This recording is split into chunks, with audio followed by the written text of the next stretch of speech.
Oh, hello.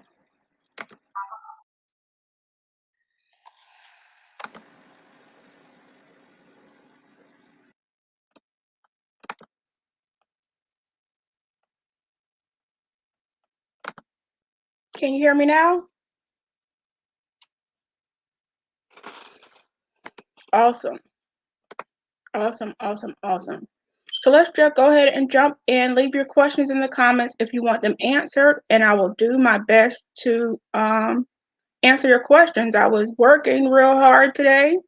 I had just hit my stride, and then the VA system went down for maintenance, and it's down till about 8 o'clock. So I have a little bit of time on my hands, and my voicemail is full. My Facebook Messenger inbox is flooded. My email is flooded.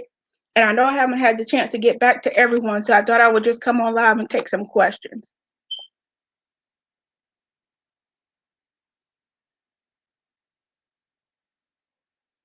All righty. Let's jump right in.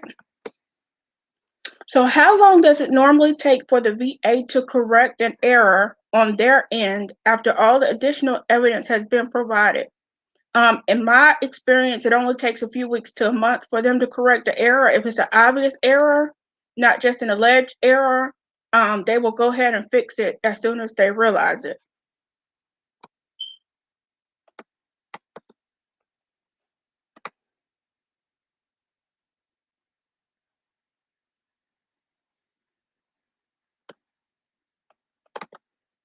Is retrolesthesis rateable? I've never heard of that. What type of disability is it? Let me look it up.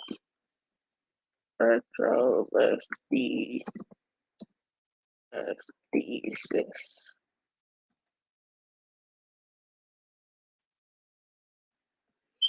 Certainly looks like it's a rateable. It's a disorder of the back. It certainly looks like a rateable VA disability. I had a CMP video for sleep apnea. If the CMP rules unfavorable, but my primary doctor and board certified sleep doctor says in favor, what happens next?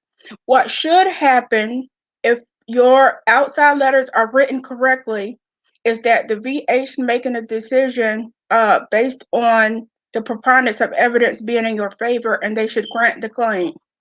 Sounds like you have more evidence that would you have more evidence than they would have if it came back unfavorable, and so they should give you the benefit of the doubt.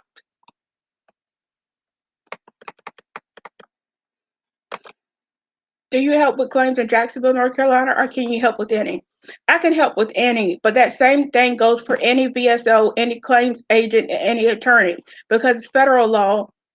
We can serve in any capacity anywhere. I serve worldwide: Iraq, Afghanistan, Germany, Japan. So yes, you can. I can serve anybody, but so can all others. Is BBD worth it? I think that it is to get a earlier claim decision on your claim when you're getting out.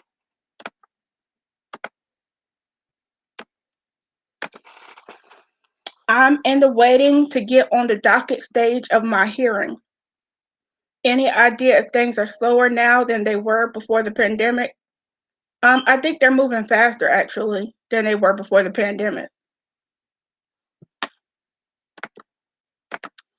What's the best way someone can get their C-file? The absolute fastest way to get your C-file is to get a representative that has BBMS access. They can get your file in about a week. Um, the other way to get it is to go through the VA and make your own request. That could take 6 months to a year, though. Well, I don't know that it's taking that long now. I should revise that because they've started a new system of delivering C-files electronically, and that might make it move faster. It's real new, though. I don't even know if they're out of the pilot phase with it. So that might make things go faster, but it's yet to be seen.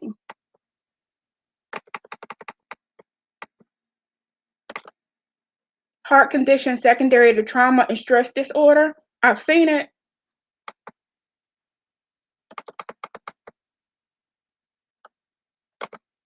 I was just thinking about this last night. Your smoke alarm needs a battery. Yes, it does. Do I need everything in my medical records before I file a claim? Not necessarily. It depends on what you're filing a claim for, what the primary condition is, and how bad it's affecting you. For a secondary claim, what really matters is the severity of your condition on the day of exam, and whether medically it can be related back to the primary condition you're claiming. But if it's a primary condition, yes, you probably need some records before you file a claim.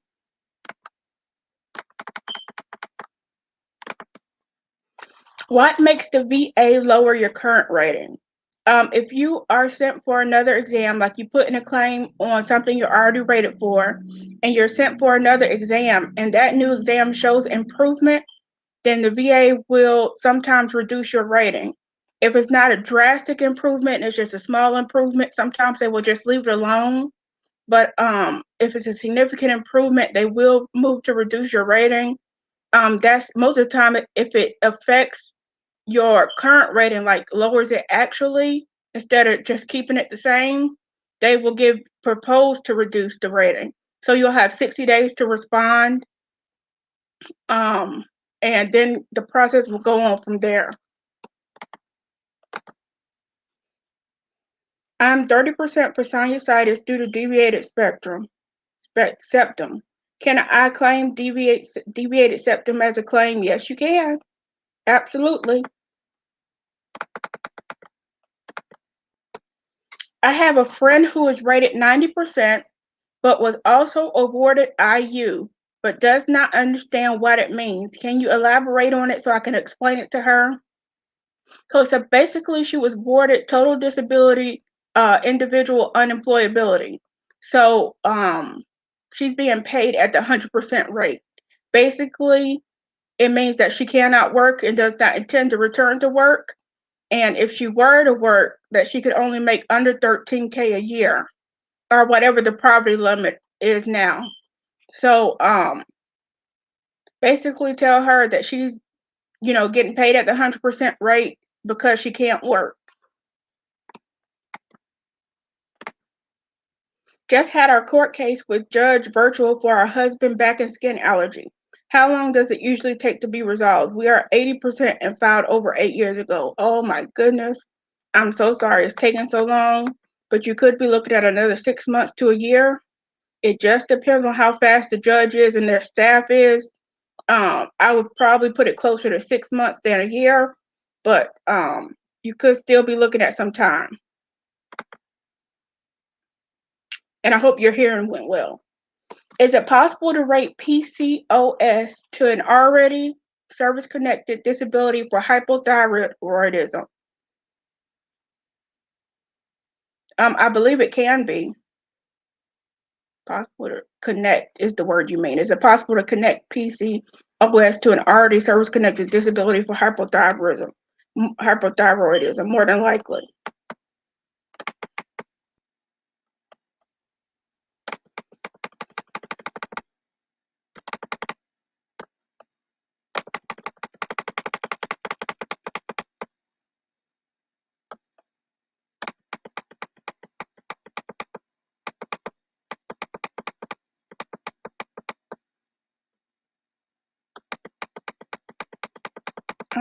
Let me see.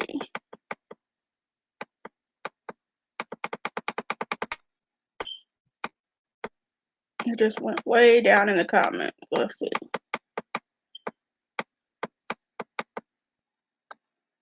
There we go. I was denied my request for increase around November, and I think it was. Should I appeal or just start a new claim? I'm one of those in your list for messenger response for existence. I'm sorry, my messenger is flooded right now. And I'll try to get back to everybody when I have time in between working my cases, but it's probably going to be a while if you're not a client and you have just sent a message to my messenger. I think I have upwards of 50, 60 messages right now. But you were denied a request for increase around November. Should I appeal or just start a new claim? That decision is really all up to you. It's just a matter of whether you want to wait for an appeal. If you can submit a supplemental with new evidence, by all means go that route, because that will hold your effective date. But if you're talking about a higher level review or a board appeal, that will take a little bit longer, and it might be just save you a couple months to just file for increase again.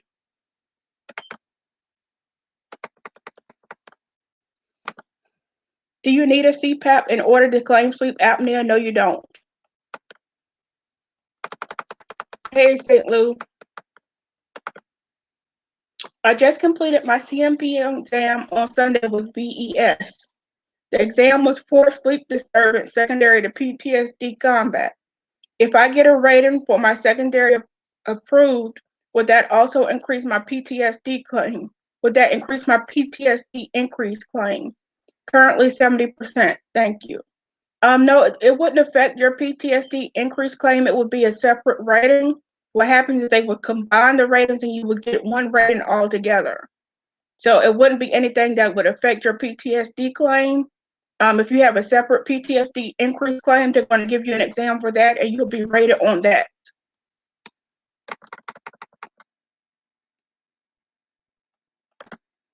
How early before you retire can you start with all the VA stuff? Up to 6 months before you retire. Will a Nexus letter, if my PCP tells me that my sleep apnea is not service connected, will a Nexus letter help if my PCP tells me that my sleep apnea is not service connected? Likely, it likely will.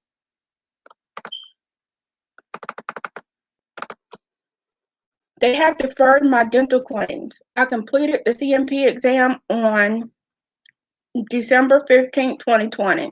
They keep saying LHI needs to send report. LHI says they sent report, then depending on the person at the 800 number you speak to with mixed messages. On one hand, they received everything on January 19, 2021. Then someone else says they are still waiting for more. It's so frustrating. What can I do?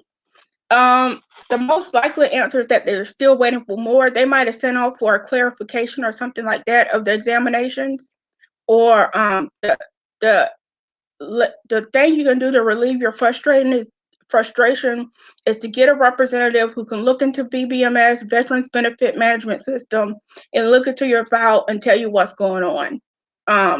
That's by far the fastest way to see what's going on with your claim. A local VSO can likely do that. But yes, that's the fastest way to see what's going on with your claim. And I'm sorry if I'm breaking up. It's telling me my internet is really low.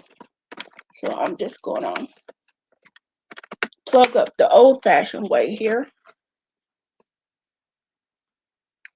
Okay.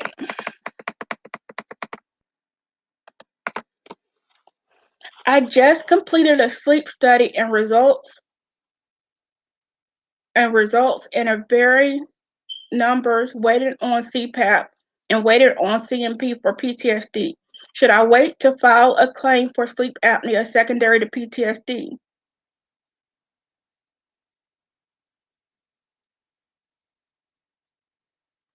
If you already have your exam results, I don't see why you would wait. Oh, if you're not rated for CMP for PTSD yet, then you might want to wait, yes. I filed a new claim and I received a response saying I have filed for it previously and I needed to submit a supplemental claim. When they called the VA, they pulled my file and said they didn't know why it was sent because I never filed. I haven't heard anything since then. You probably need to submit a supplemental claim with new and relevant evidence. I have an intent to file and got halfway through the form, but I want to go back and start the form over. How do I start over without starting over the intent to file date?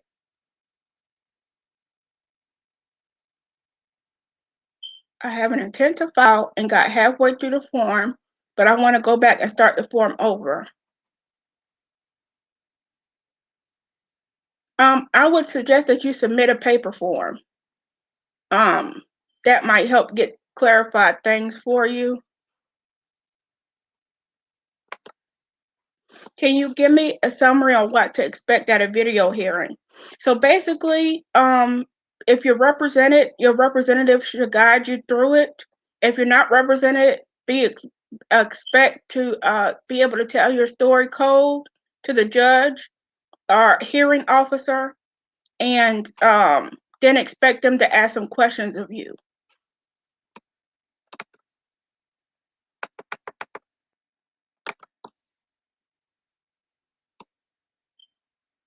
Just had my husband court case. Okay, I think I answered that.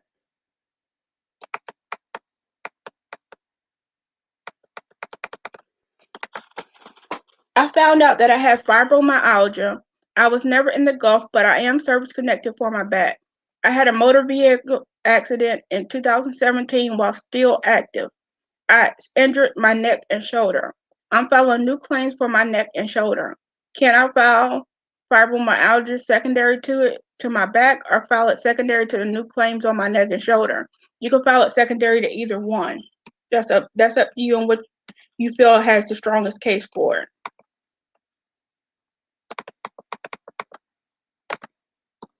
Well, I need a Nexus letter. Okay, I already got that. How long does it usually take to get a decision from a board of Veterans Appeals? About a year.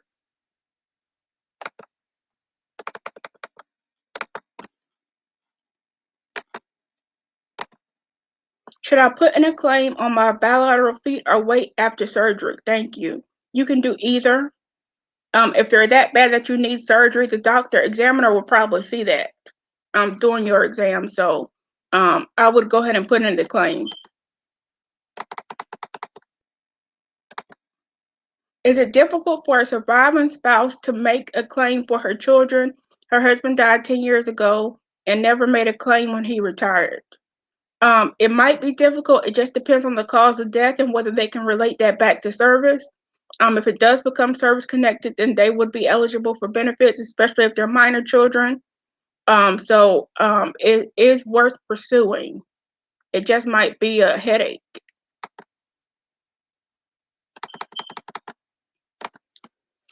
I am 100% PNT, and for some reason, I'm not getting all my money. Instead of getting $3,450, I'm only getting $2,450. Why is it like this? I am also retired. It might be that if you just became 100% PNT, it might be that they're withholding some of your money until they finish the retirement audit. After retirement audit, they will release all of your funds and then pay you the back pay that you're due. They do it to all retired people. It's really annoying. If you're 100% on the scheduler, what is required to become 100% PNT? So basically, to become 100% PNT, you're going to have to be willing to undergo a CMP exam for the thing that is not static out of your ratings. That means the thing that the VA considers likely to improve that they keep calling you for re-examination for. That's the thing that you're going to have to ask the VA to re-examine, and please make this permanent. You have to do that on a 526 EZ form.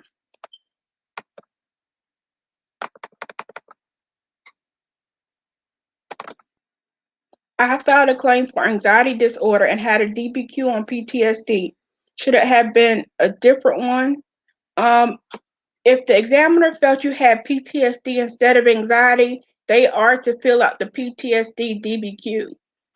If they don't feel you have PTSD, then they should just fill out the regular DBQ for mental health disorders, but it's all up to the examiner. So they might have felt like your case was a little more severe than you think it is.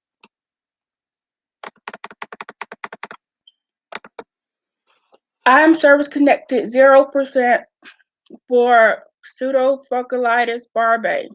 Do I need more evidence in a DBQ? Here's a little secret. If you go to the dermatologist and get something oral for your PFB that you take orally, that you put in your mouth, a pill, they will rate you 60% for your PFB. That as what goes with any skin condition. if you take something that's oral and not just topical that you rub on your skin, you will get a 60% rating. So I just went through this with another veteran. He was 0% for years. But basically, it boils down to you need to be getting treatment for your condition.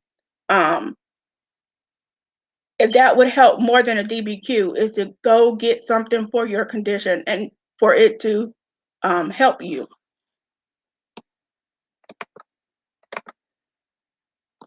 My sleep apnea got denied secondary to my anxiety. When I appeal, what can I do? Hopefully get rated.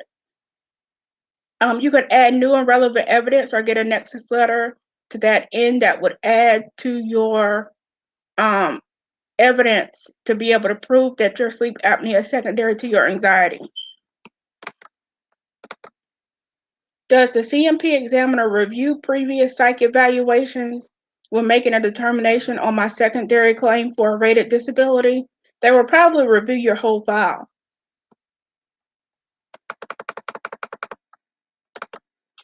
How do you write to the VA about making your disability static? I'm very confused about the process and I am reevaluated next month.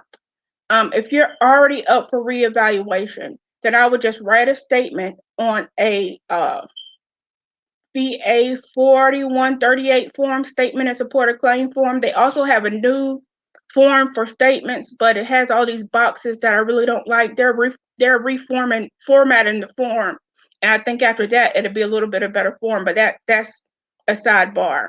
I would get the 4138 and write a statement up there that says, I believe my disability will not improve and it should be considered static. Please evaluate my condition for permanency and send that in with your claim while your claim is ongoing right now.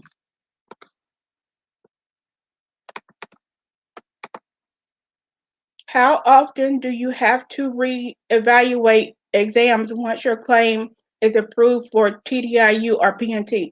You should have no further exams after that. You should have no further exams after that.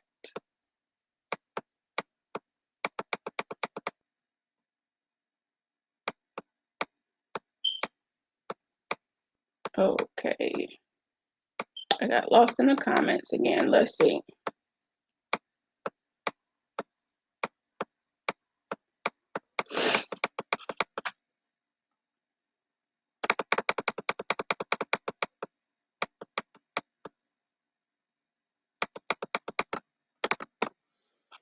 Hello, my YouTube friend. Was diagnosed with migraines and had an ICD code. I pull up my health evet records the other day, and now the ICD code is gone. Recently had a brain MRI with negative results. Thoughts?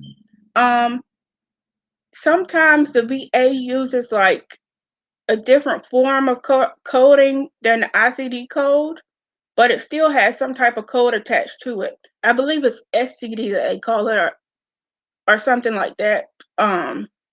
But it still has some form of coding attached to it.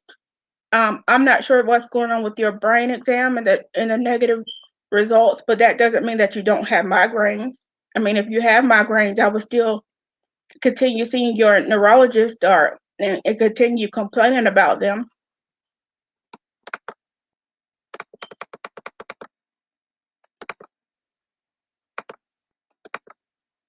What is the best way to challenge a wrong effective date?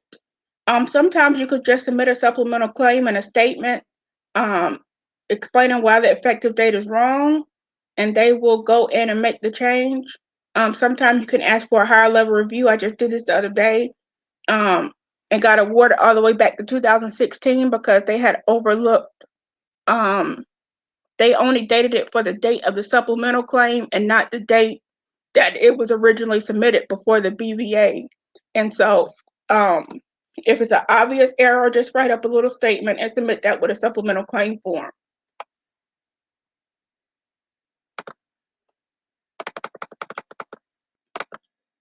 I am 50% rated for bilateral flat feet. I also have plantar fasciitis. I hope I'm saying that right. That is really debilitating. I'm sorry to hear that. Can I file plantar fasciitis secondary to my flat feet? And will they award this separately from flat feet? Unfortunately, they won't award it separately from flat feet. And it will just be combined with, it will say bilateral flat feet with plantar fasciitis. And that's as far as it will go. I don't think you can get higher than a 50% rating for that unless you've lost the use of your feet completely.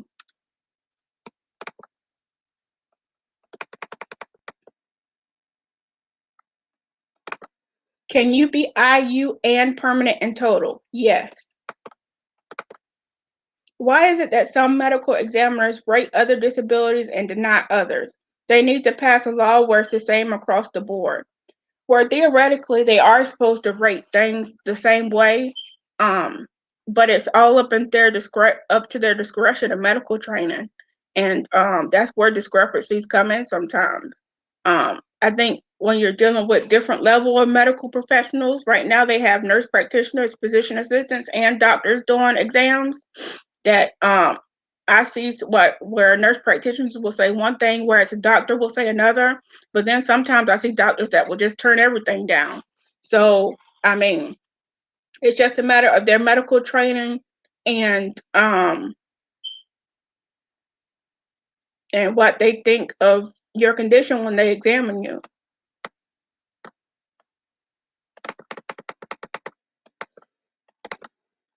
My feet are in terrible shape and very painful. Can I file chronic pain syndrome secondary to my service-connected flat feet? 60%. Yes, but I would file chronic pain syndrome dash mental health so they know you're talking about your mental health. Why do some claims for sleep apnea secondary to PTSD get approved and others denied? Any key points and recommendations for getting a claim approved? It comes down to that if they send you for an exam and who's making the decision. Theoretically, if you had a letter, your own private letter saying that it's connected, and the VA had an unfavorable exam, then they should still rule in your favor. So it's to your benefit to probably get a Nexus letter for this condition. But if you're claiming that your PTSD aggravates your sleep apnea, it might be helpful to get an outside letter from a doctor who understands sleep apnea and can write eloquently about it. When you are finding somebody to write a Nexus letter for your sleep apnea secondary to your PTSD, ask them, have they ever done it before and gotten a claim approved? My PCP, primary care provider, prescribed medication for me for PTSD. I haven't been referred to the VA yet. Can I send those prescriptions to the VA before my appointment with the VA? Yes, you can. Is it better to file radiculopathy separate per extremity, or is it better to file radiculopathy bilateral instead? I always file bilateral radiculopathy of the upper or lower extremities, depending on what the condition is. If it's a neck condition, I file it for the upper extremities. If it's a back condition, I file it for the lower extremities. But I've had no issues with filing it bilaterally.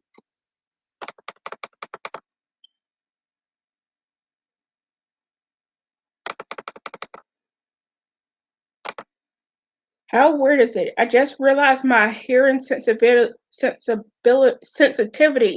could be hyperacusis. This could be related to my deployments. Yeah, it's pretty weird. I have always been rated for the middle back since 2009 and got my cervical back secondary to it in 2021. The cervical back could have been rated as well in 2009, but it wasn't. It was on appeal, so I couldn't add it.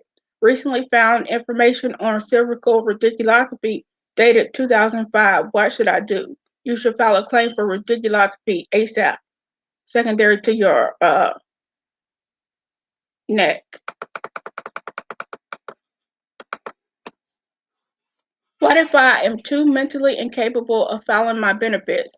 I panic anytime I look at it and they tell me to call all these people and it's all too much. I feel I just need someone to do it all for me, as helpless as it sounds. You need to find a good representative and let them take the burden off of your shoulders and file it for you. Once you give them all your information, that should be all that's required and all they need to file a claim for you. And so, yes, look for a good representative. VBMS does not show the report. If VBMS does not show the report, then the report has not been returned to the VA yet. How do you get certified as a VSO? That's a very good question. You have to be in with one of the VSO organizations, veteran service organizations, and they have their own processes in different organizations. I will tell you that I could not figure out, I consider myself to be a pretty intelligent person, but I asked around and I could not figure out how to be a VSO, certified VSO. So I became a claims agent and I love it. So I would encourage you to look into becoming a claims agent. I'm service connected with diabetes. How do I file a claim for peripheral neuropathy, upper and lower extremities? You just file it secondary to the diabetes. If you're going on va.gov, it will probably walk you through it, how to file that secondary claim. But yes, you just file it secondary to diabetes. Make sure you specifically file it as secondary. They have been putting PTSD in my medical records for years. Nobody told me. How can they do that? Medical professional will put their best professional judgment in your medical records. And so a lot of times they put things in our medical records and they don't tell us. They just have the power to do that.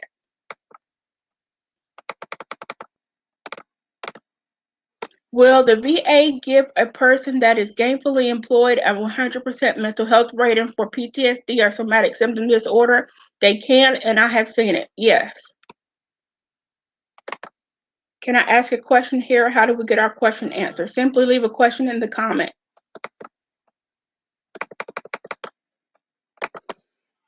Is female sexual arousal disorder a separate claim with percentages or just separate pay? They usually rate female sexual arousal disorder at 0%, and it just adds like an extra $120 a month to your pay because it's considered special monthly compensation, which is a whole different set of VA compensation. So yes, that's how FSAD is rated. I had my right knee replaced, and since then I've developed issues with my right hip, right side of my back, and plantar fasciitis in my right foot. I was denied before for not service connected, but I'm going back for secondary. Is this the right direction? Yes, it is.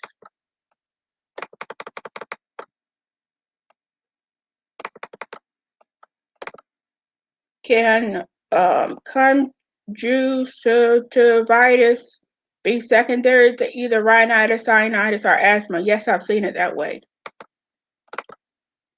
I just got my disability of rating of 60%. They have me on, their medication they have me on is Zolar, and I get headaches constantly. Who do I contact?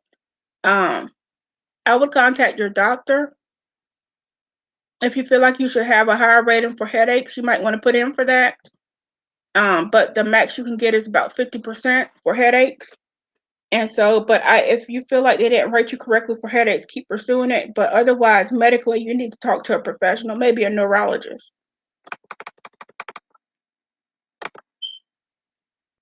Are you allowed to add any additional claims to a BDD after initial claim has been submitted? You surely can.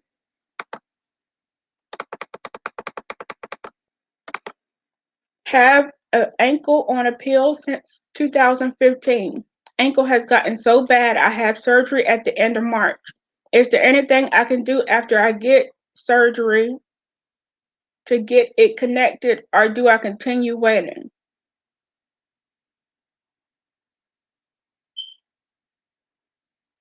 I would make sure your recent medical records have been added to your appeal, but that's all. That's about it. You just have to continue waiting. It's been over 2 months since QTC completed my medical claims, but they haven't returned it to the VA. My mental health CMP was also done in early January, and she submitted the results within 2 days. I'm confused why they don't rate my mental health claim while waiting on the other medical claims. I've seen deferred often and don't get why mine just sits there. Yours might be in suspense for waiting for the rest of the exams. Sometimes they do partial ratings if they've been waiting a long time, but most of the time they rate things all together.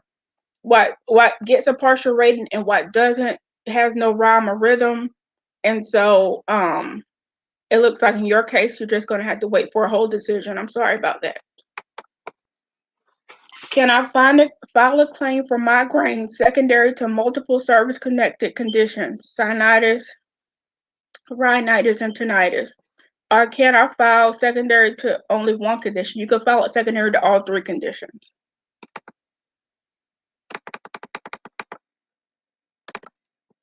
I'm 90%. I also get IU paid 100% PNT. Would you try to get 100% scheduler? It depends on if you want to work or not. If you're fine with not working, then you should probably keep your IU and leave it alone. How long does it take for your oh, sorry, I don't answer those kind of questions on these live Q&As. VA said my private DBQs were outdated and not sufficient and not insufficient. An exam would VA said my private DBQs were outdated, not sufficient. An exam would have been scheduled if my DBQs is sufficient. Why would they send me to an exam?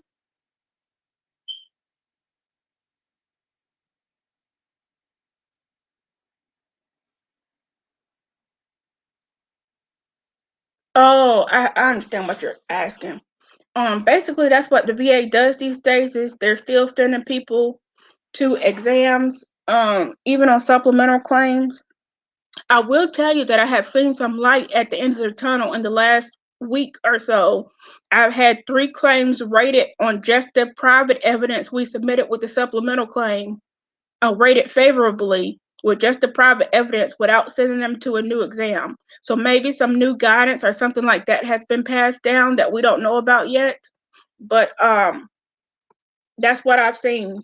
That's just a, you know,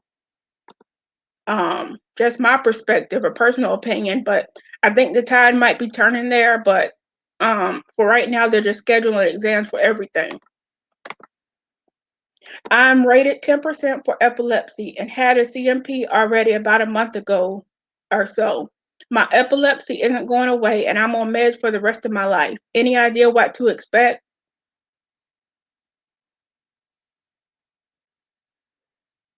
If your epilepsy causes any other conditions, then I would file those secondary. Um, I'm not sure what you can expect in terms of a rating increase.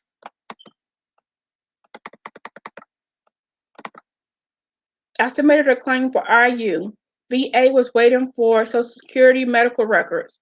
I was recently approved for Social Security disability. Will VA be notified or should I notify them myself? They will probably be notified.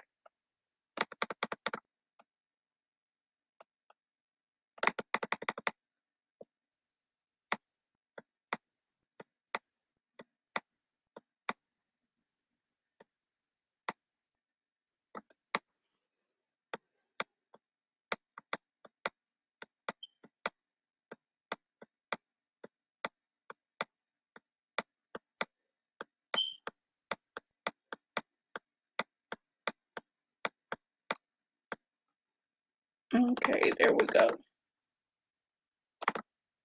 Do you handle Q claims? I've done a number of Q claims, yes. I just won one the last week.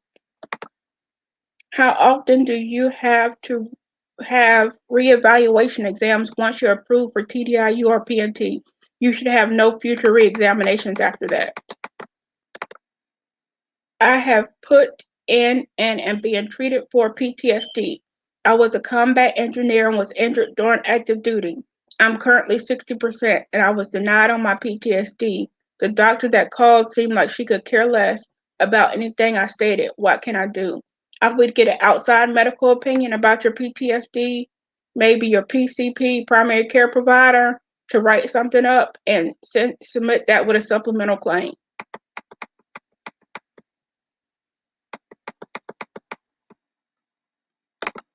I had a hysterectomy on December 18, 2009.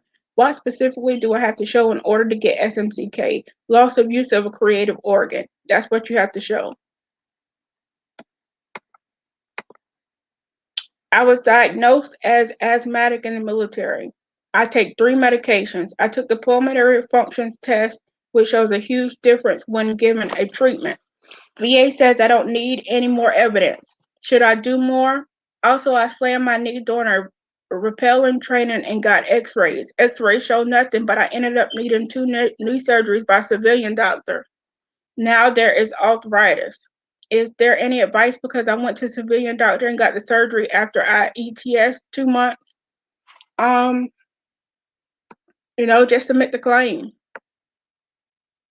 And any evidence you have of your asthma in the military, I would go ahead and submit that too.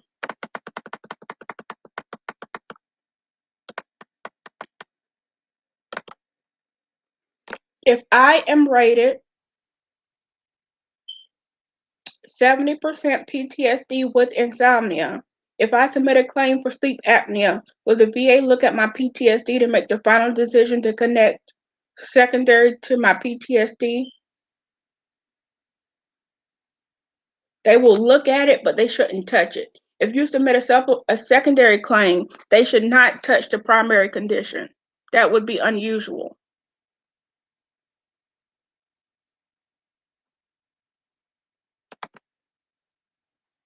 Back when I was in the military, they didn't have PTSD. You are certainly correct. There was a time when that was not a thing.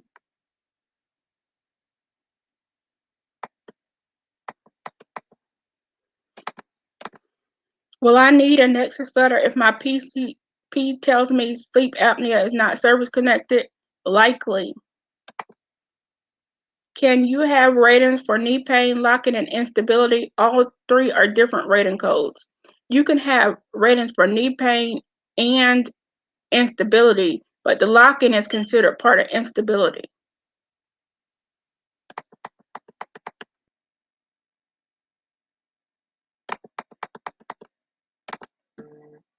I have 2 questions about 2 different conditions. How can I get bruxism or TMJ connected to general anxiety disorder, which I'm rated for 70%? Just filed secondary, especially the bruxism. How can I get the sleep apnea connected to service? I've been having serious sleep issues, started in the Army. I was diagnosed with sleep disturbance.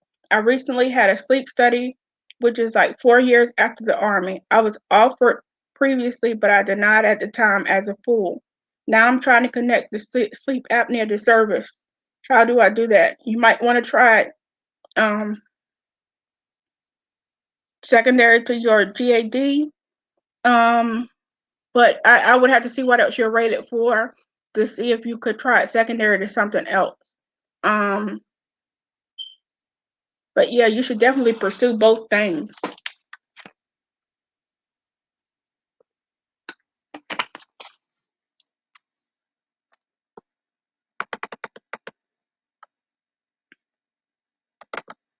Can buddy letters be submitted with secondary claims? Yes, they can. I should have said I was diagnosed with sleep apnea and restless legs. Getting my CPAP machine in March, but still waiting on LHI on my PTSD CMP since 2020. Now should I wait on my CMP, my PTSD CMP from LHI, even though I was diagnosed by the VA? Yes. The VA said they need information from my psychologist, who wrote my Nexus. After I sent them a letter stating they had all the information, they then asked for my medical records from my psychiatrist. I'm confused on why they keep needing more information.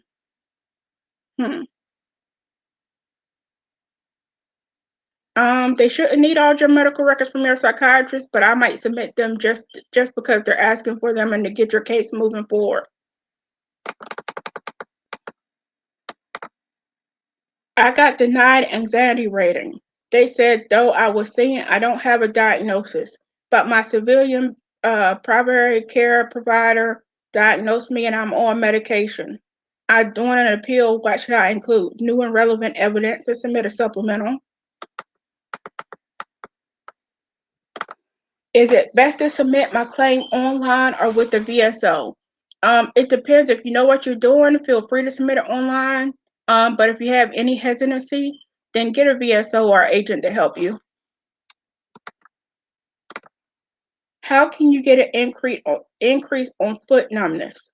That sounds like it would be some radiculopathy or something like that. You just have to put in an increase if you're already rated for it. Put in for an increase, fill out the paper form, or go online, and it will walk you through the steps to file an increase for that condition.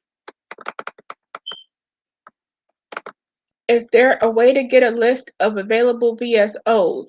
Yes, the VA Office of General Counsel keeps a list on their website that is searchable. If you go to accreditation search, it should be there. I know our good friend Doug Hayes posts in these groups regularly in the Facebook groups about available agents and VSOs and things like that. So I would do a search in the groups and see if you can come up with the list. But otherwise, the OGC, Office of General Counsel search is the best way to find an accredited representative.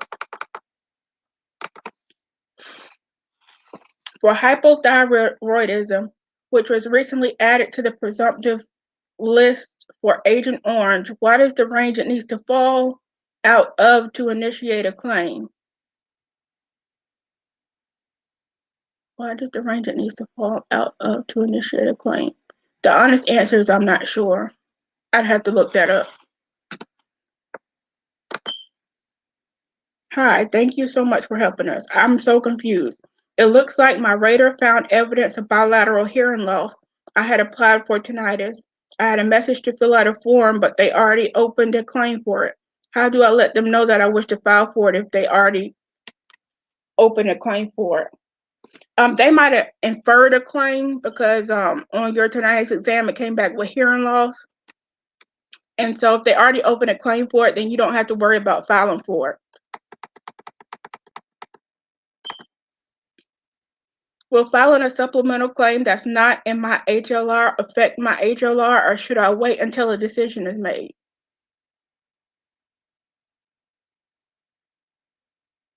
Oh, you can file a supplemental claim too. That won't affect your HLR.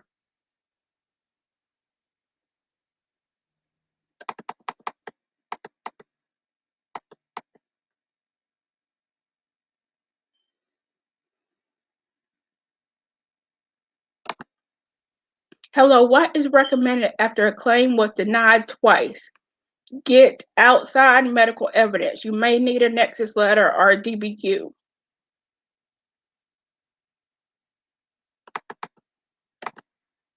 Not trying to sound rude, some of those examiners need to go back to training. You're right. I hear so many veterans having to fight so hard, and it's so sad. You are absolutely right. Either maybe it's not that they don't have the medical training, but it's that they don't understand that the VA law is supposed to be sympathetic towards veterans and non-adversarial. So it might be that they need some more training on how VA rules work. Hello, I have a service-connected pain disease called reflex sympathetic dystrophy syndrome in my left leg and right arm. It is now spread total body due to an accident. Was I right to file a claim due to the disease spreading? Yes, but you should have probably filed it secondary.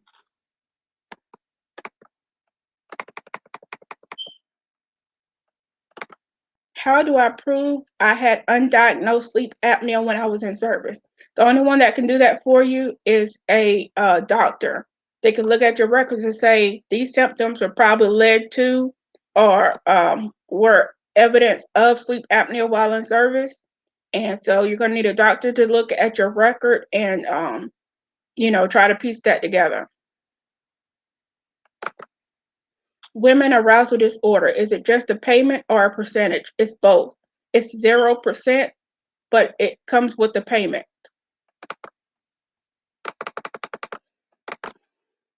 If the medication from a service-connected issue causes another condition, would I put in for an increase or a new condition? For example, my anxiety depression meds are affecting my ability to go to and stay asleep throughout the night.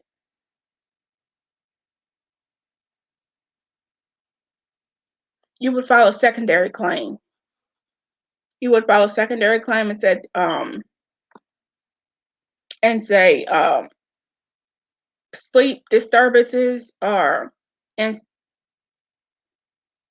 well, you don't want to file for insomnia, but sleep disturbances secondary to medication for anxiety and depression.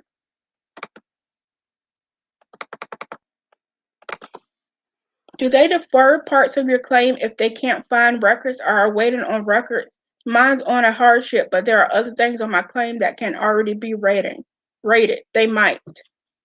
That, like I said before, there's no rhyme or rhythm to partial ratings at this point. No flow that I can see. Just sometimes they will look at your claim and say this needs to go ahead and be rated and defer the rest of it. Other times they will look and they will just extend the suspense date in the system. So it all depends on who looks at your claim.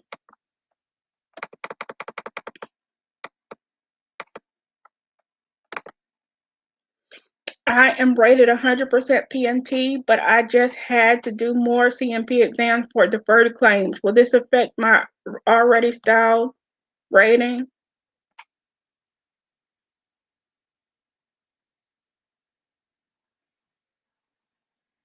It shouldn't if your conditions aren't, if they're new conditions and they aren't part of your 100% PNT.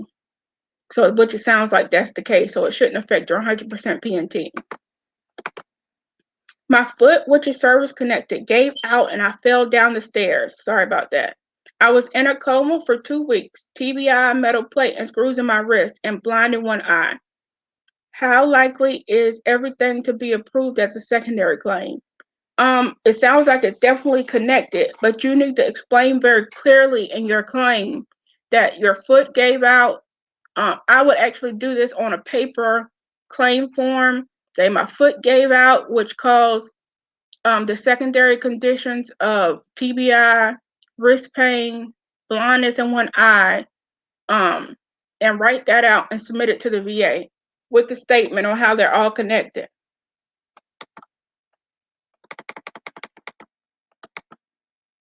I've had several supplemental claims deferred. How long is this status? Would this claim need to be completed prior to my regular claim, which was filed the same day? No, it doesn't need to be completed prior to your regular claim, and there is no set timing for deferred claim. It just depends on how long it takes them to get what they need to make a decision on your claim. I've seen some just take a couple days, some take a couple weeks, and some take a couple months.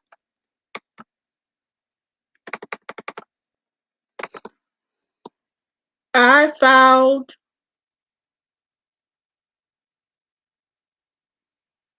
the aura secondary to tinnitus. It now lists depression as secondary as primary on my e-benefits. Shouldn't it be listed as secondary? Didn't know if you have any insight as to why this occurred. That might just be a mishap, an electronic mishap on e-benefits, but if it's rated, I wouldn't worry too much about how it's set up on e-benefits. The most important part is that you got service connection.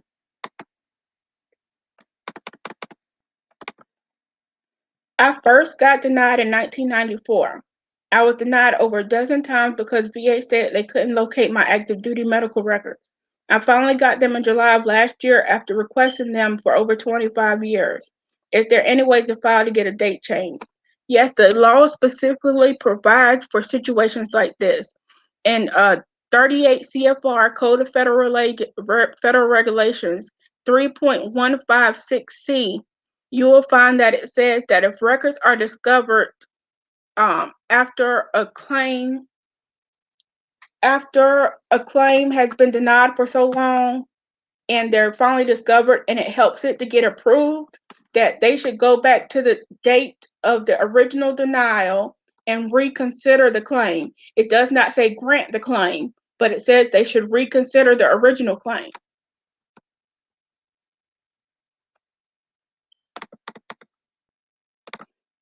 Why doesn't the VA pay compensation for dental injuries? It does sometimes. Depends on the severeness of the dental injury.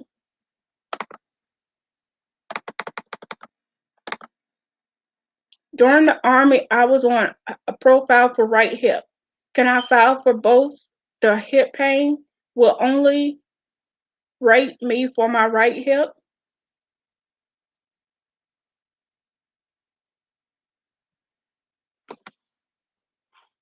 How hard is it to get 10% or higher for hip pain?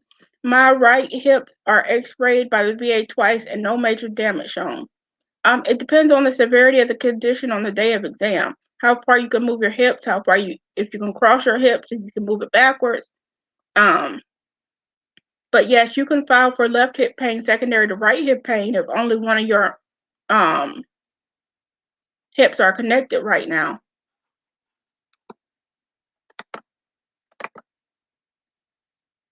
Hi, I'm rated 0% for my knee scars. How can I increase my rating for the scars on both my knees?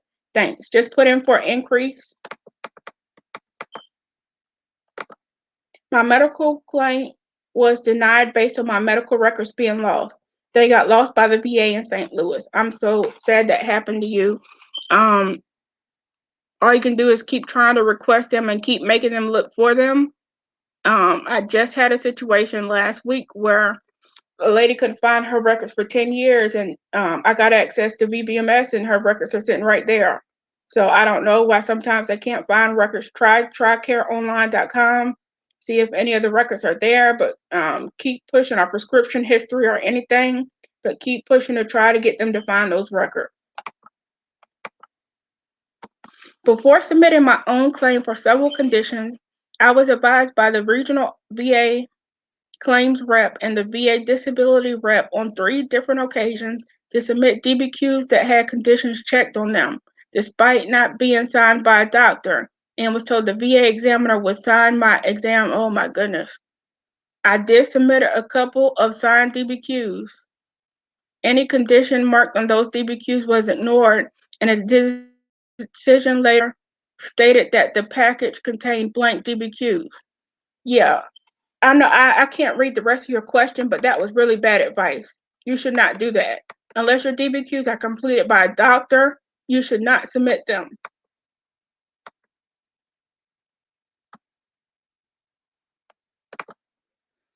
I would like to know, how do I get a rating? How do I get a upper rating for having a stroke? If your condition has worsened, then put in for an increase. If you don't know what to do, then get a representative.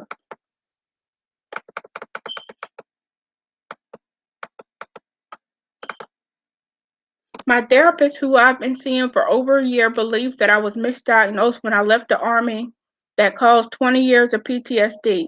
I was diagnosed as 30% major depressive disorder, and she has looked at my records and said that I should have been 100%. I've not worked since 2004. Should I ask my therapist for a letter stating her medical opinion, and would it help me in my claim for TDIU? You should ask her to complete a DBQ. You don't necessarily need a letter. You're already service connected for a mental health issue. All you need is a higher rating. And so I would put in for an increase and have her fill out a DBQ and submit that.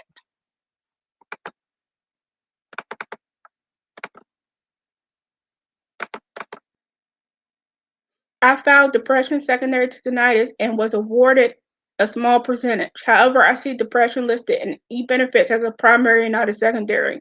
Do you know why this would occur this way? Thank you. That's neither here nor there. The good thing is it got rated and it's listed. I filed a supplemental claim. They made no change, but I still got a retroactive payment, but have no idea what it's for. Any idea? Are you retired? It could have been after a retirement audit or any type of audit where they saw they owed you some money. I would call the VA and get clarification on that ASAP.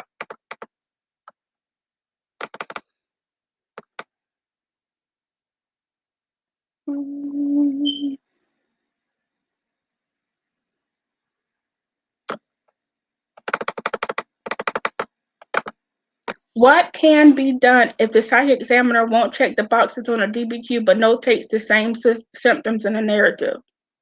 The rater should still take those into account.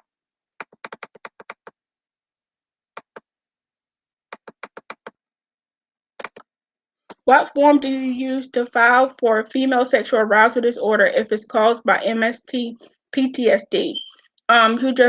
You use either the 526EZ form if you've never filed for it before. If you filed for it and been denied, then you use the supplemental claim form.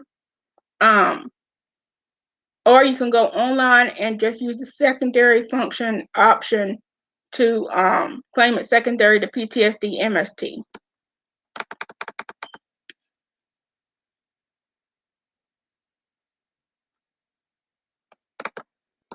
On the dental questions, my spouse's front teeth were kicked in during basic training. Is it possible to get dental covered as it continues to cause issues? If it's causing current issues, then I would put in a claim for them and try to get that dental covered.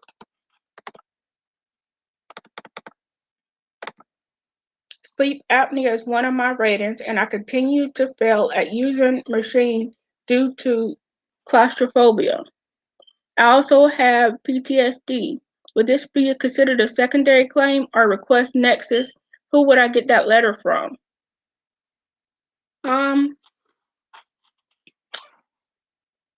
This is an interesting question. I'm not sure that I would start out claiming PTSD secondary to sleep apnea. I might try something maybe a little less severe like anxiety, insomnia. Insomnia is a good one. Or depression secondary to sleep apnea. That it's a whole different world than PTSD is, because PTSD has different requirements by law. So who would you get a letter from? You need a letter from a psychiatrist stating your condition is secondary to your PTSD, to your sleep apnea. Usually I see it asked the other way around. But so if you're rated at 50% for a basic claim and 100% IU, as long as I don't want to work, it's fine. But if I go back to work, that'll change. Yes, you are correct. I missed your answer to a previous question. Will this video be reposted? Yes, it'll be here, YouTube, and on my podcast.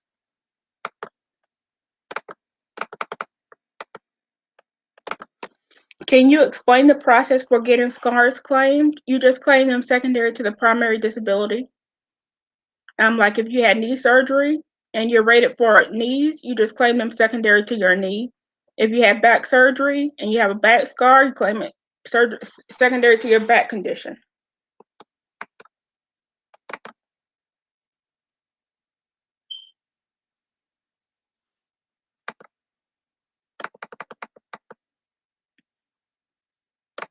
Can you cancel a claim if you think you need more evidence? Yes, you can always withdraw a claim.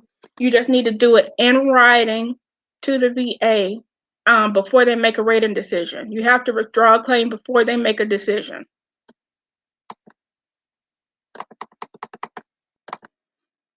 QTC was completed for my secondary claims for issues like peripheral neuropathy after chemotherapy, but after they dropped my 100% to 80% because it reduced the initial rating for non-Hodgkin's lymphoma, was reduced to 0% after treatment. All other supplemental claims or ratings disappeared as a result.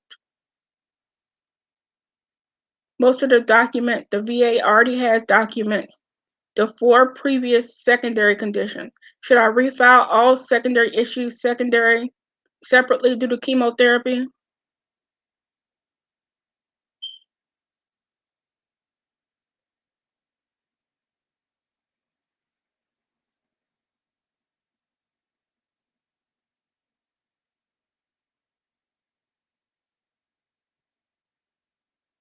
It sounds like you might want to.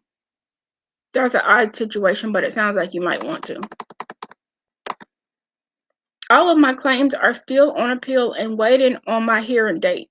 Because I'm not rated for anything, I recently had my 3rd epidural shot for my back because of my degenerative disc disease. After speaking with my civilian doctor, he mentioned my current place of employment is probably not good because of my condition. Is it possible to get Social Security disability before even getting rated from the VA because my conditions are getting worse? Yes, it is. If I am 70% rated PTSD with insomnia, if I submit a claim for sleep apnea as secondary, will the VA look at my PTSD rating to make the decision? I believe I already answered this, but the doctor will look at the records, but they won't reopen the PTSD. I'm currently rated 100% PNT. I would like to determine if I should file for a secondary claim for osteoarthritis in the cervical and lumbar spine to my rated feet and ankles. I probably wouldn't. I don't see any reason you should touch your 100% PNT.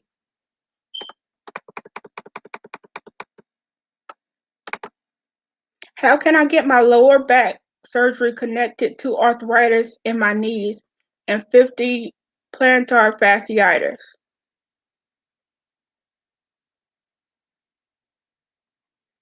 You just want to claim it secondary to those conditions. Can you have multiple GI issues rated and receive compensation for both? Example, GERD and also irritable bowel syndrome. No, you can't. That would be pyramiding. I was initially denied my PTSD claim, but submitted a Nexus letter from my current psychologist. Do you think this would help me with my claim? It certainly should. I submitted fully completed DBQ signed by my doctor, but the VA wants me to do a CMP exam for all the items I claimed. Why is that? It makes no sense, really. I mean, there really is no reason for it. The VA is just ordering CMP exams for anything now. And just looks like somebody didn't look over the case well and they just ordered exams.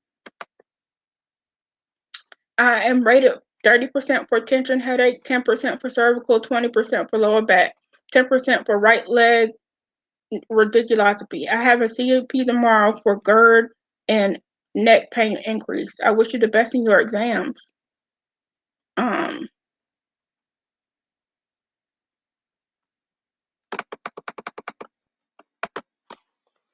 I have not been able to work for 15 years because of a mental health issue. I'm lucky I have a few rental properties, so I have been able to have some income. Although taking care of the properties is extremely difficult for me. I don't want to deal with them. Can I file for TDIU if I make more than 13,000? You can always file, but you likely won't be approved if you still have that type of income. My brother got out of the Army about 4 years ago. He was diagnosed with sleep apnea by the VA within the first 6 months from his ETS. He also suffers from PTSD on a situation he experienced in Afghanistan. To both, he was denied. What can he do to service connect these two disabilities?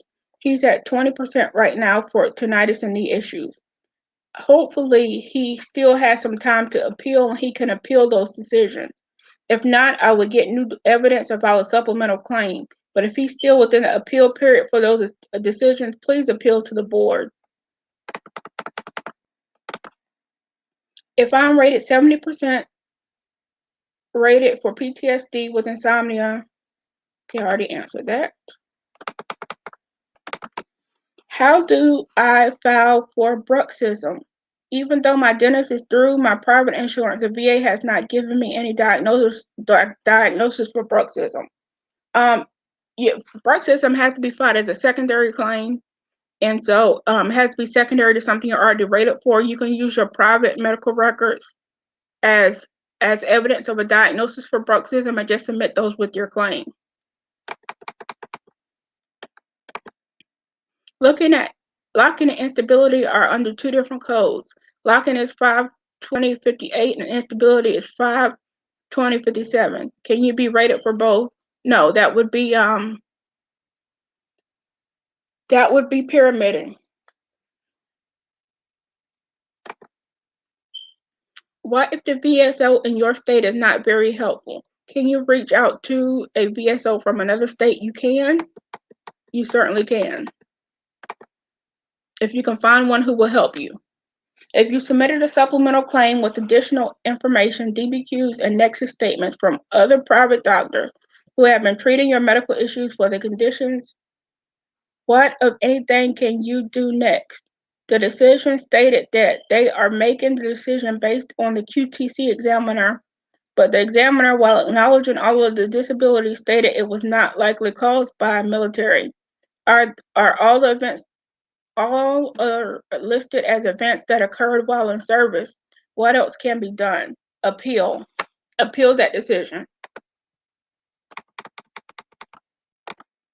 I'm rated 10% for my left hip and right hip strains, plus 0% for a different left hip and right hip conditions.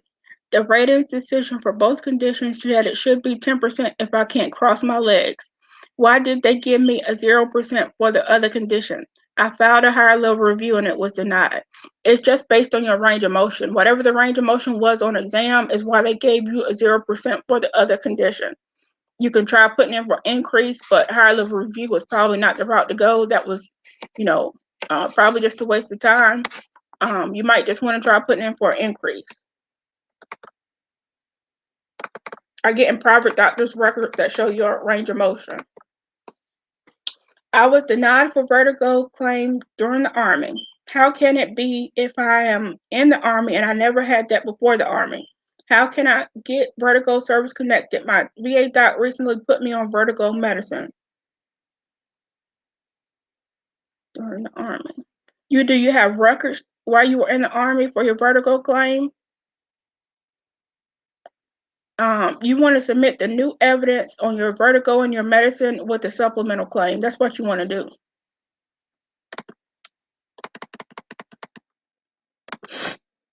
Hello, I'm rated 100% PNT. However, I had some claims deferred and recently did a CMP exam for them. Will this affect my already settled 100% rating? It should not.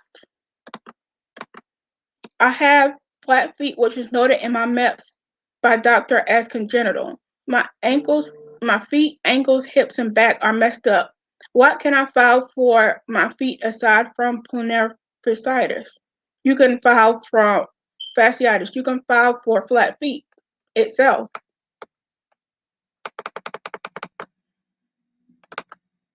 Is there any way to change my filing to secondary? When I filed for the RSD, there was no option for it to be claimed as secondary. Yes, you need to.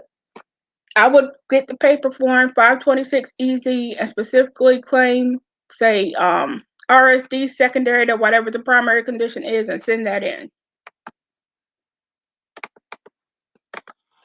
I faxed the new claim in. It stopped about 1/4 of the way.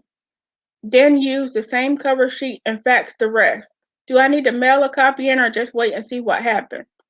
Where can I check that it was received once it shows up on the system?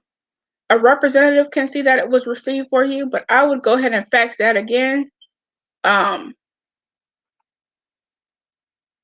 whole thing, not just all of it together.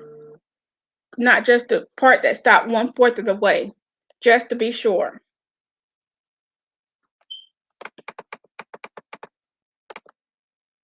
The VA rater working on my claim stated that the conditions noted on DBQs are not recognized because some DBQs were not signed when they are the ones who told me the examiner would fill those out. Was I misled? Yes, you were.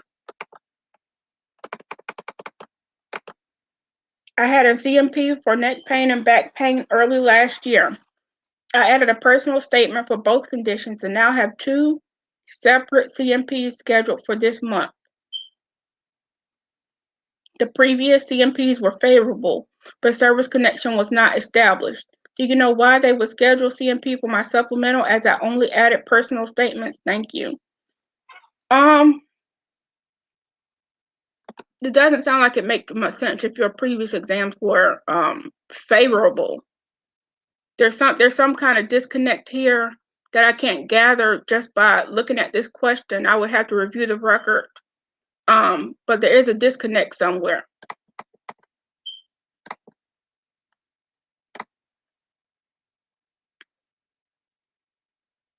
Okay, guys, I'm going to be on for about 10 more minutes.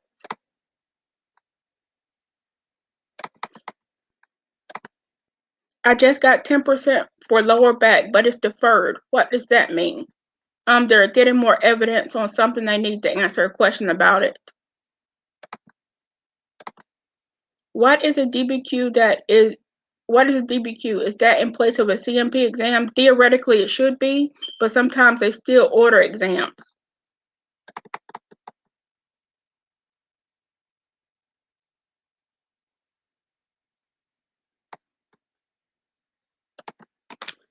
Carmella, you addressed my previous question about the bad advice on the unsigned DBQs. My question is, the DBQs were submitted as part of the claim as a whole. Do they not still count as part of the legal record of documentation by submitting the claim? They do still count as part of the record. They just aren't afforded any probative weight, which means that will make no difference toward your claim.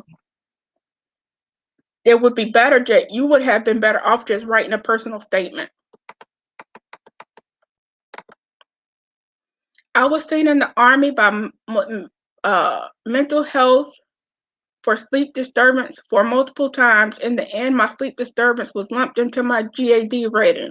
I've been on medication for sleep since 2016. My bunkmate said that he will write the letter about snoring, gasping for breathing. My GERD claim is still in the process. So should I file for a direct service connection for sleep apnea or make it secondary to GAD and GERD or cervical or something? If you were diagnosed with sleep apnea precisely in service, then it should be a claim for direct service connection. If not, it should be a secondary claim.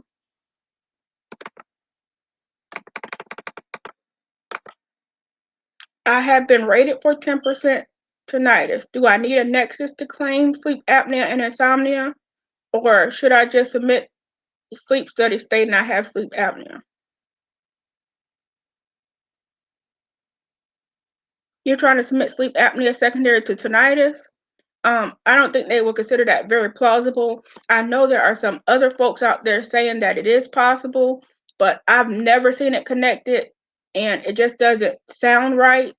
But in terms of the insomnia, I have seen it connected and you just need to submit for it.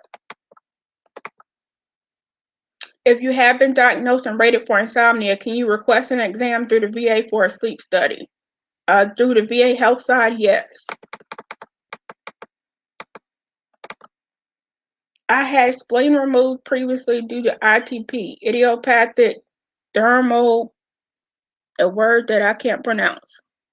I got 30% for spleen removal, but never anything for the ITP. Any guidance?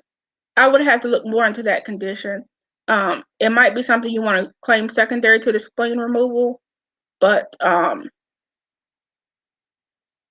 don't know much about that condition. I'm sorry.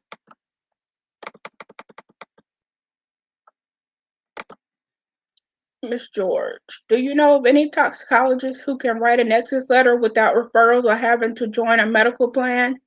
I need to trump the VA's neurologist who refused to even look at my ATSDR and CDC evidence that linked my toxic exposure issues. I appreciate any ideas you may have again. There are some prominent people who do those type of exposures, I would, I hate to say this, but I would Google them and see what comes up. I don't know their names off the top of my head. I believe one is Dr. Remington, but there's another prominent lady who does it too, and I just can't remember her name. I'm not aware of them personally. I've just heard of them in passing, and so, but I will certainly keep looking and try to find somebody. My knee scars are due to a fall while doing PT on active duty. I'm rated 0%. What form shall I file for increase on? You can go online and file for increase easily, or you can use the 526 EZ form.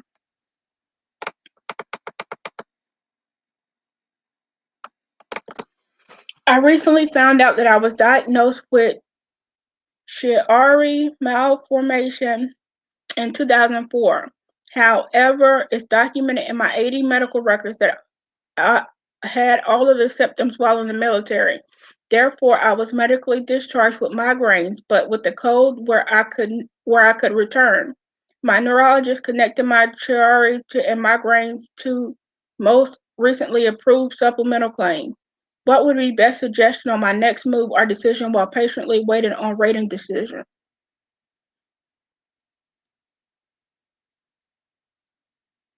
My neurologist connected my Chiari and migraines to approved supplemental claim.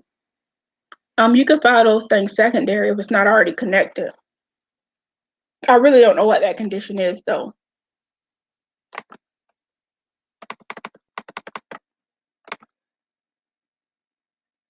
I had my PTSD screening this week. What can I expect on video conferencing? So they're going to ask about your childhood, about pre-military history, about your military history, about your post-military history, any your occupation, education, social issues, substance abuse issues and illegal issues, questions like that. You want to minimize anything that's not related to the military. That's what I always tell folks. And have clear examples of your condition and how it affects your daily life. I had an audio exam for hearing loss. I was told that the left ear was worse than the right. I did not get service connected for left, but for right ear was 0%. Should I appeal this? You can either appeal that or just claim the left ear secondary to the right ear on a supplemental claim.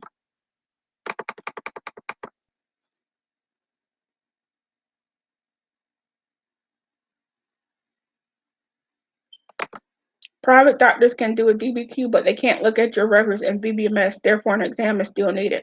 A private doctor can get records out of VBMS if a representative can send them to the private doctor. What can I do if denied twice for PTSD? Get some outside medical records. Thank you so much for all your help. I'm so lost when navigating all of these rules. I'm clueless on most acronyms being referenced. Yeah, there's a lot of acronyms in these questions. No, ma'am, my hip is not yet service connected. I will file for service connected for right hip. Another question, can I simply connect knee pain to my hip and back without getting a Nexus letter from a private doctor? Probably. I don't know that you need a Nexus letter at this point.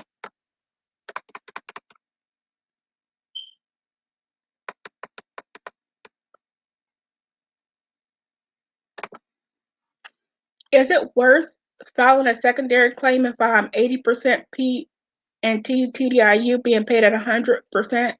Unless you have some reason to be trying to get to 100% scheduler, I would probably leave it alone.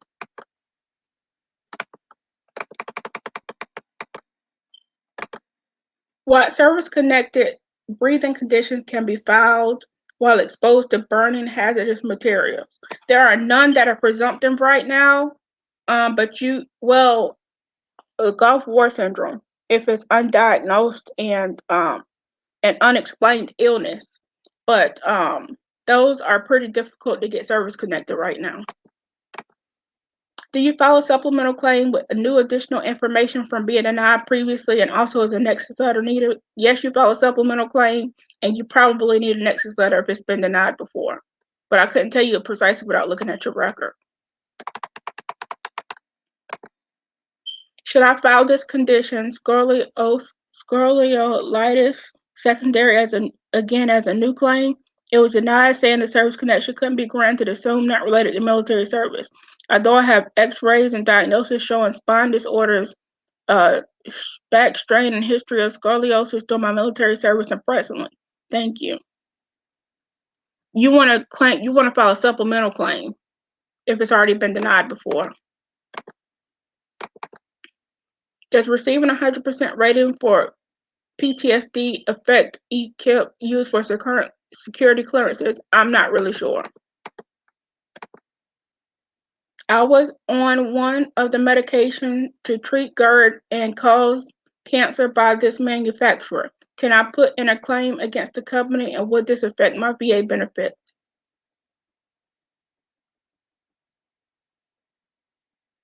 I'm not sure about putting a claim in against the company, but it shouldn't affect your VA benefits.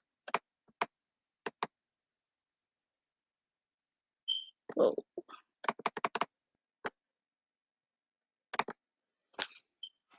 I have a CMP exam, but no reason for the exam. I'm assuming my chronic pain. Please inform me.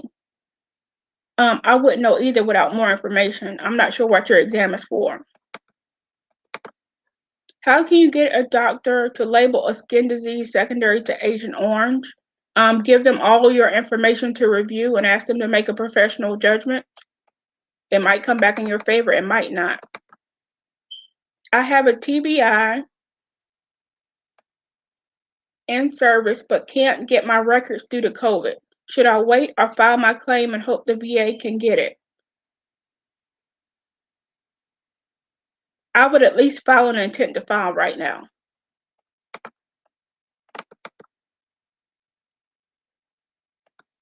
Will me filing another claim stall my HLR? No, it won't.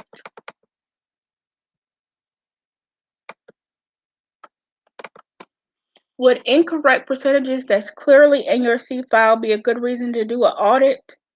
What do you mean by incorrect percentages? What's incorrect about them? You might just want to do a higher level review. I filed for insomnia in 2007 and was denied service connection. In 2020, I filed for sleep apnea and was told I must file a supplemental claim due to previous claim of sleep disturbance, which was insomnia.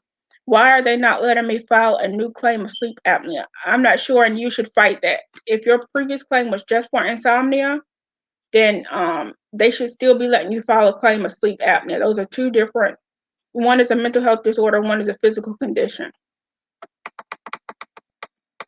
Push back a little bit, or get somebody who can push back for you. On the CMP, you just read about the neck and back pain. Just for clarity, they were both denied for my first CMP, but listed as favorable in the denial letter. I filed a supplemental claim with personal statements. Not sure if this info is helpful or not. Oh, okay. Yeah, the personal statements probably helped get you another CMP exam, which could be used to grant the claim.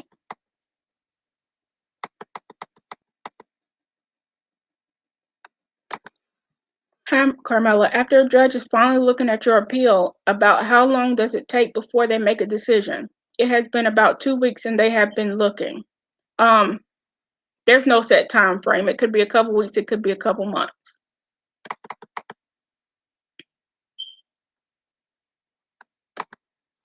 Dumb question. Are claims for only for ongoing issues or one-time issues too?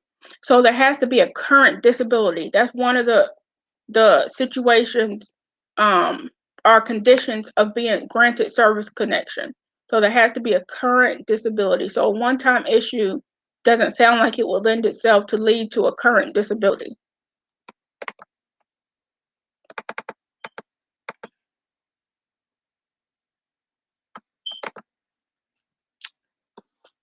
With the new musculoskeletal ratings, do you think that's a good thing now that more can be added? I think it could be helpful to veterans, yes. I'm service connected for bilateral earlobe scars, status post-keloid excisions, and bilateral earlobe scars, other areas of disfigurement, to include painful scars in a right earlobe keloid at 0% service connected. How do I get an increase? If it's painful, then it should be at least 10%, and I will put in for an increase ASAP. How do you put in for an increase? You go online and do it. You get a representative, or you fill out the paper form. Can I submit another claim for a different condition while I have a claim pending? Yes, you can. My attorney said I had a favorable tinnitus CMP. How would she know if my claim is still being processed? So agents and attorneys and some VSOs have access to a system called VBMS, the Veterans Benefit Management System.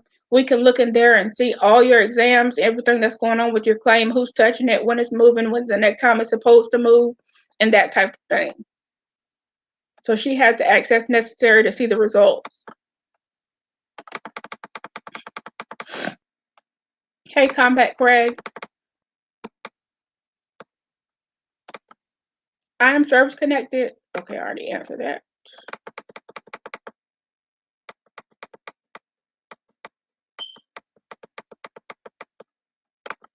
Do I have to attend CMP exams? Well, nobody's going to force you to, but I would recommend attending them. I'm service connected for sleep apnea and suffer from insomnia. Should I file insomnia as a secondary claim? If you don't have anything else rated for mental health, then I would file that secondary. So I have been told I have PTSD and was seeing a psychologist at the VA and stopped for reasons that prevented me to go. Been trying to schedule and they keep saying, well, he will call you to schedule, but I'm still waiting. It's been almost a year. What can I do? I need to put this in for my claim. Get the old records and put those in and use that to claim it.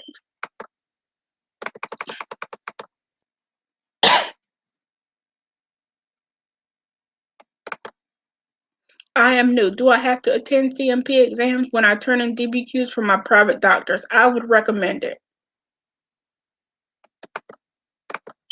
This is funny. If your VSO doesn't use VBMS, run. Hey, has a ring to it. So thank you guys so much for tuning in. I appreciate all of you. Thank you so much for your service. Thank you for your time watching. I hope this was helpful. Like I said before, you can find this on YouTube, my podcast, or in the Facebook groups. And it's been a pleasure. You guys take care.